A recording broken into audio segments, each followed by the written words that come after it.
ஒரு 4 சுவருக்குள்ள இருந்து ஒரு மனுஷன் சொல்றாரு, அவருடைய கையில இருக்கிற அந்த ஓட்டையில நான் கையை விட்டு பார்க்காம நம்ப மாட்டேன்னு சொன்ன மனுஷனை கர்த்தர் அபிஷேகிச்சு இதே இந்தியா தேசத்துல கால் ஊன்ற வைச்சு.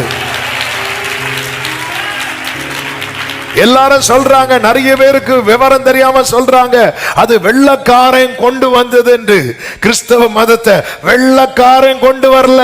வெள்ளக்காரனுக்கு தெரியறதுக்கு முன்னாடியே இயேசுவின் கையில விழாவில தொட்டு பார்த்த அவன் தோமா பரிசுத்த ஆவியினால நிரப்பப்பட்டு இங்கே கொண்டு வந்து டோர்ஸ் ஓபன் ஆகும். டோர்ஸ் ஓபன் ஆகும். என்ன யாரையாவது தெரியுமா இங்க? யூதனுக்கும் ஆமென், ஆனா நம்ம மக்களுக்கு என்னங்க சம்பந்தம்? டோர்ஸ் உங்களுக்கு ஓபன் ஆகும். ஆமென். மாம்ச பலத்துல நடக்காது.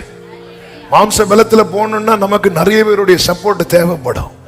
பரிசுத்தாவின் பலத்துல போனீங்கன்னா சப்போர்ட் பண்ண நிறைய பேர் ஆவியானவர் செட் பண்ணி வச்சிருப்பான். முக்கியத்துவத்தை உணர்ந்து கொள்ளுங்கள். ஆமென். நம்ம பிரச்சனை என்ன அப்படின்னா, விஷனை வாங்கிட்டோம், வேர்டை வாங்கிட்டோம், அதை நம்மளால அந்த தரிசன பார்வையா பார்க்க தெரியல. இதான் பிரச்சனை. ஆமா, பார்க்க தெரியல. பார்க்க தெரிஞ்சிருந்தா பேதுரு திரும்ப மீன் பிடிக்க போயிருப்பாரா? சீமோன் தான் ஒரு பேரு. பேதுரு பேரு சீமோனா நாணல்.